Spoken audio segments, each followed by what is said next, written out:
BBC,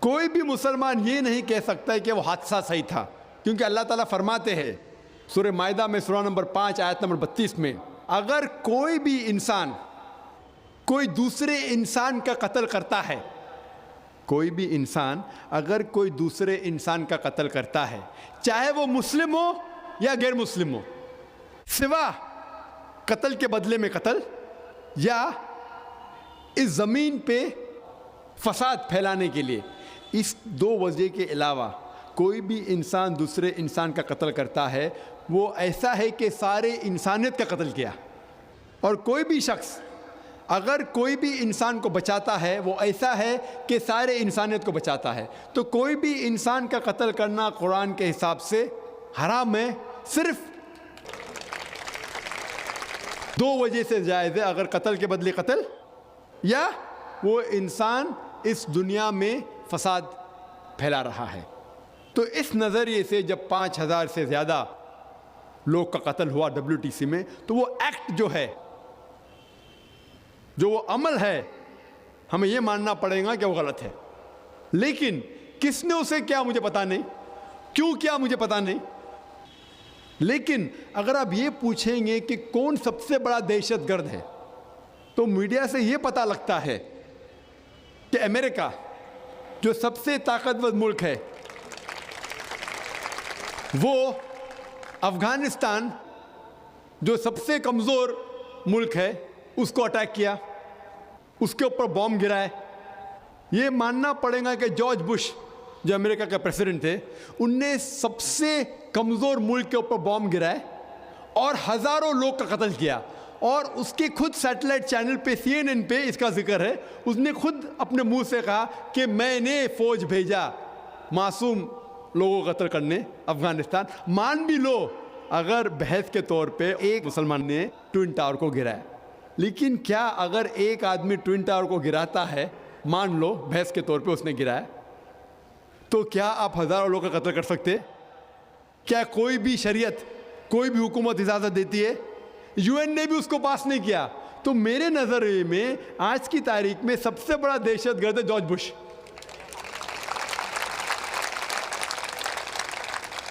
ہم دیکھتے ہیں کہ عراق کے اندر اس نے کہا کہ weapons of mass destruction, weapons of mass destruction.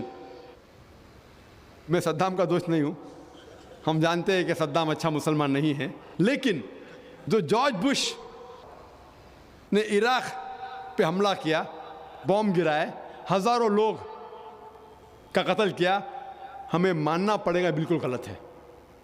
اس کے ثبوت کی ضرورت ہے، خود ہی فوج بھیجی، ایروپلین بھیجے۔ تو اس سے ظاہر ہوتا ہے کہ ایسے ثبوت ملنے کے بعد کوئی دو رائے نہیں کہ آج کی تاریخ میں جو سب سے بڑا دہشت گرد ہے وہ جارج بش۔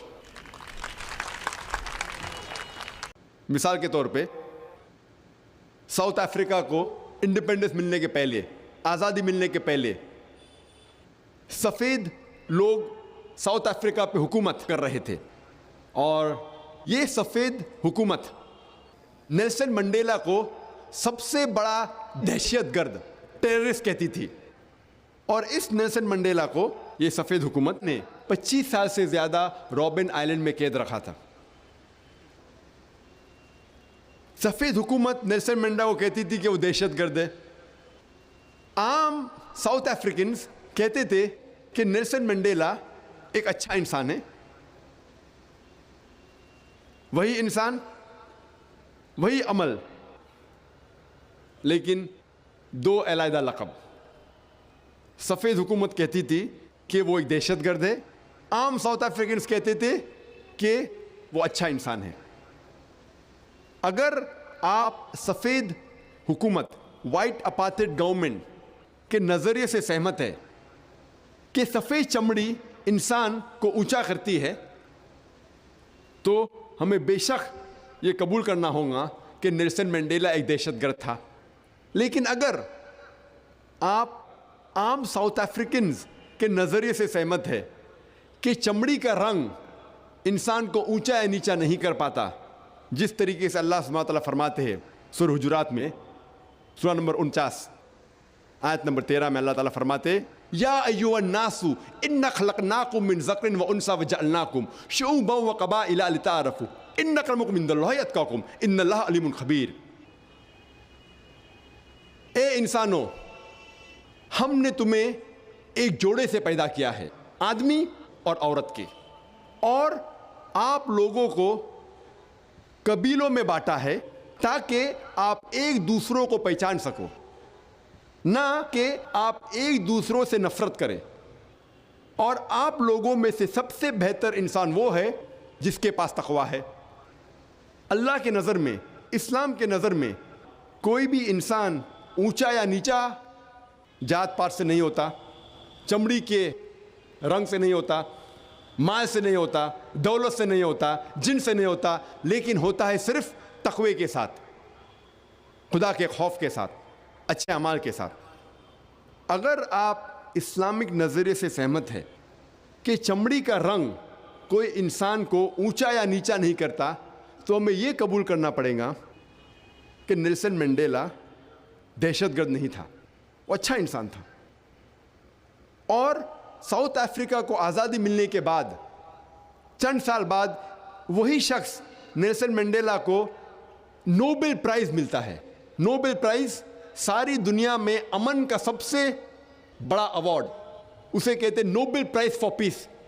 وہی شخص جس کو 25 سال قید کیا گیا تھا اور 25 سال تک کہا گیا تھا کہ وہ دہشت گرد ہے، چند سال بعد اسے ایوارڈ ملتا ہے نوبل پرائز فار پیس. ساری دنیا کا سب سے اونچا ایوارڈ امن کے میدان میں وہی شخص کو ملتا ہے. تو ہم دیکھتے ہیں کہ وہی شخص، وہی عمل، لیکن دو علیحدہ لقب. اسی لیے لقب دینے کے پہلے ہمیں یہ جاننا ضروری ہے کہ کس وجہ سے وہ انسان جدوجہد کر رہا ہے. آج سب سے زیادہ غلط فہمی جو اسلام کے متعلق ہے وہ ہے لفظ جہاد. لفظ جہاد کے متعلق سب سے زیادہ غلط فہمیاں ہیں. یہ غلط فہمیاں صرف غیر مسلم کے درمیان نہیں ہیں، لیکن مسلمانوں کے بیچ بھی ہے. غیر مسلم اور کئی مسلمان یہ سمجھتے ہیں کہ کوئی بھی جنگ اگر کوئی بھی مسلمان لڑ رہا ہے، چاہے وہ ذاتی فائدے کے لیے ہو، چاہے اپنے نام کے لیے ہو، چاہے مال کے لیے ہو، چاہے طاقت کے لیے ہو، اگر کوئی بھی جنگ کوئی بھی مسلمان لڑ رہا ہے اسے کہتے ہیں جہاد. یہ بہت بڑی غلط فہمی ہے. کوئی بھی مسلمان کوئی بھی جنگ لڑ رہا ہے، چاہے وہ ذاتی فائدے کے لیے ہو، چاہے مال کے لیے ہو، نام کے لیے ہو یا طاقت کے لیے ہو، اسے جہاد نہیں کہتے. جہاد آتا ہے عربی لفظ جہادہ سے، جس کے معنی ہے to strive, to struggle. Urdu میں ہم کہیں گے جد و جہد. جہاد کے معنی ہے جد و جہد. اور اسلام کے پس منظر میں اگر کوئی شخص اپنے نفس کے ساتھ جد و جہد کر رہا ہے صحیح راستے پہ آنے کے لیے، اسے کہتے ہیں جہاد. اگر کوئی انسان جد و جہد کر رہا ہے معاشرے کو سدھارنے کے لیے، اسے کہتے ہیں جہاد. اگر کوئی شخص جنگ کے میدان میں اپنے آپ کو بچانے کے لیے جد و جہد کر رہا ہے، اسے کہتے ہیں جہاد. اگر کوئی شخص ظلم کے خلاف لڑتا ہے، جد و جہد کرتا ہے، اسے کہتے ہیں جہاد. جہاد کی معنی ہے جد و جہد، صرف جد و جہد. مثال کے طور پہ اگر کوئی طالب علم، اگر کوئی اسٹوڈنٹ اپنے امتحان کو پاس کرنے کے لیے جد و جہد کر رہا ہے، اسے عربی میں کہیں گے کہ وہ جہاد کر رہا ہے. جہاد کے معنی ہے جد و جہد.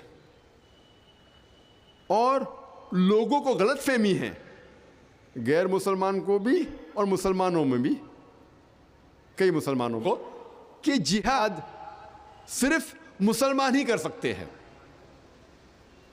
اللہ سبحانہ و تعالی قرآن مجید میں کئی جگہ ذکر کرتے ہیں کہ غیر مسلمانوں نے بھی جہاد کیا. اللہ تعالیٰ فرماتے ہیں سورہ لقمان میں سورہ نمبر 31 آیت نمبر 14 اللہ تعالیٰ فرماتے اے انسانوں ہم نے تم پہ فرض کیا ہے کہ آپ اپنے والدین کی خدمت کرو، اور آپ کی والدہ نے آپ کو تکلیف کے ساتھ پیٹ میں رکھا اور تکلیف کے ساتھ جنم دیا اور دودھ پلایا۔ اس کے فوراً بعد اللہ تعالیٰ فرماتے ہیں سورہ لقمان میں سورہ نمبر 31 آیت نمبر 15 میں، لیکن اگر آپ کے والدین آپ کے ساتھ جد و جہد کرے، جہاد کرے، آپ کو اس کی عبادت کرنے کے لیے اللہ کے علاوہ جس کا آپ کو علم نہیں ہے، تو آپ ان کی بات نہیں مانو، لیکن تب بھی ان کے ساتھ اچھا سلوک کرو۔ یہاں اللہ تعالیٰ فرماتے ہیں کہ غیر مسلم والدین اپنے بچوں کے ساتھ جہاد کر رہے ہیں، جد و جہد کر رہے ہیں، انہیں شرک کرنے پہ مجبور کر رہے ہیں۔ یہاں اللہ تعالیٰ فرماتے ہیں کہ غیر مسلمان والدین جہاد کر رہے ہیں اپنے بچوں کو اس کی عبادت کرنے کے لیے اللہ کے علاوہ جس کا اسے علم نہیں ہے۔ یہی چیز اللہ تعالیٰ دہراتے ہیں سورہ عنکبوت میں سورہ نمبر 29 آیت نمبر 8 میں کہ اللہ سبحانہ و تعالیٰ نے سارے انسانوں پر فرض کرایا ہے کہ وہ اپنے والدین کی اچھی دیکھ بھال کرے، اچھا برتاؤ کرے، لیکن اگر ان کے والدین جہاد کرے، جد و جہد کرے اپنے بچوں کے ساتھ اس کی عبادت کرنے کے لیے اللہ سبحانہ و تعالیٰ کے علاوہ جس کا انہیں علم نہیں ہے، تب آپ ان کی بات نہیں مانو، لیکن تب بھی ان کے ساتھ اچھا سلوک کرو۔ یہاں بھی اللہ سبحانہ و تعالیٰ فرماتے ہیں کہ غیر مسلم والدین اپنے بچوں کے ساتھ جہاد کر رہے ہیں، شرک کرنے پہ مجبور کر رہے ہیں، تب آپ ان کی بات نہیں مانو، لیکن پھر بھی ان کے ساتھ اچھا سلوک کرو۔ تو ان آیتوں سے ہمیں یہ پتہ لگتا ہے کہ جہاد غیر مسلم بھی کر سکتے ہیں۔ اللہ تعالیٰ فرماتے سورہ النساء میں سورہ نمبر 4 آیت نمبر 76 اللہ تعالیٰ کہتے ہیں کہ مومن وہ انسان ہے جو اللہ کے راہ میں حق کے لیے جد و جہد کرتا ہے، اور وہ انسان جو حق کے خلاف ہے، وہ لوگ جد و جہد غلط راستے پہ کرتے ہیں، شیطان کے راہ میں کرتے ہیں۔ اللہ تعالیٰ فرماتے ہیں کہ مومن اور مسلمان جہاد فی سبیل اللہ کرتے ہیں، اور جو حق کے خلاف ہے وہ کرتے ہیں جہاد فی سبیل شیطان، جد و جہد کر رہے ہیں شیطان کے راہ میں۔ تو جہاد کے کئی قسمیں ہیں، لیکن عام طور پہ جب بھی یہ لفظ جہاد کا استعمال ہوتا ہے، یہ عام طور پہ مانا جاتا ہے کہ یہ جہاد فی سبیل اللہ ہے، جہاد اللہ کے راہ میں ہے۔ اگر خصوصاً کوئی چیز کا ذکر ہے اللہ کے خلاف تو پتہ لگتا ہے کہ اللہ کے راہ میں جہاد نہیں ہے، لیکن عام طور پہ جب بھی یہ لفظ جہاد کا استعمال ہوتا ہے اسلام کے پس منظر میں، اس کے معنی ہے جہاد فی سبیل اللہ، جد و جہد کرنا اللہ کے راہ میں۔ اور غیر مسلم اکثر جہاد کا ترجمہ انگریزی میں کرتے ہیں ہولی وار، پاک جنگ، جنگ مقدس۔ یہ لفظ ہولی وار سب سے پہلے استعمال کیا گیا تھا کروسیڈرز کو ڈسکرائب کرنے کے لیے۔ جب عیسائی سینکڑوں سال پہلے طاقت کے بل پر اپنا دین پھیلا رہے تھے تو اسے کہتے تھے ہولی وار۔ افسوس کی بات ہے کہ وہی لقب آج مسلمانوں کے لیے استعمال ہوتا ہے، اور افسوس کی بات ہے کہ کئی مسلم علماء انورٹڈ کامرز میں جو اپنے آپ کو عالم کہتے ہیں، وہ بھی انگریزی میں جہاد کا ترجمہ کرتے ہولی وار۔ جہاد کے معنی ہولی وار ہے ہی نہیں۔ ہولی وار کا ترجمہ عربی میں ہوتا ہے حرب مقدسہ، اور اگر آپ قرآن مجید پڑھیں گے، قرآن مجید یا کوئی بھی صحیح حدیث میں یہ عربی لفظ حرب مقدسہ موجود ہی نہیں ہے. اسی لیے جہاد کے معنی حرب مقدسہ یا ہولی وار یا پاک جنگ نہیں ہے. جہاد کی معنی ہے جد و جہد. اور لوگ یہ سمجھتے ہیں کہ جہاد کی معنی ہے قتل کرنا. قتل کرنا کی معنی ہے قتال. اور ایک ٹائپ کا جہاد قتال بھی ہے، لیکن سب سے بہترین جہاد ہے اپنے غلط نفس کے ساتھ جہاد کرنا اللہ کے راہ میں. وہ سب سے بڑا جہاد ہے. اور ایک ٹائپ کا جہاد، وہ جہاد ہے قتال. اور جب آپ قتال کر رہے حق کی راہ میں تبھی کہہ سکتے ہیں وہ قتال فی سبیل اللہ ہے.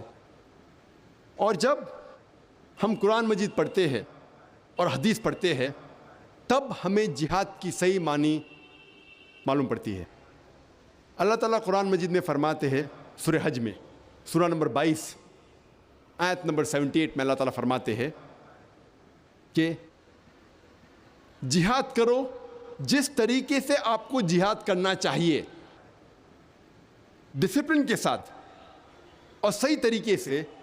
اور اللہ سبحانہ و تعالیٰ نے آپ کو چنا ہے اور آپ کے لیے دین میں مشکلات نہیں ڈالی.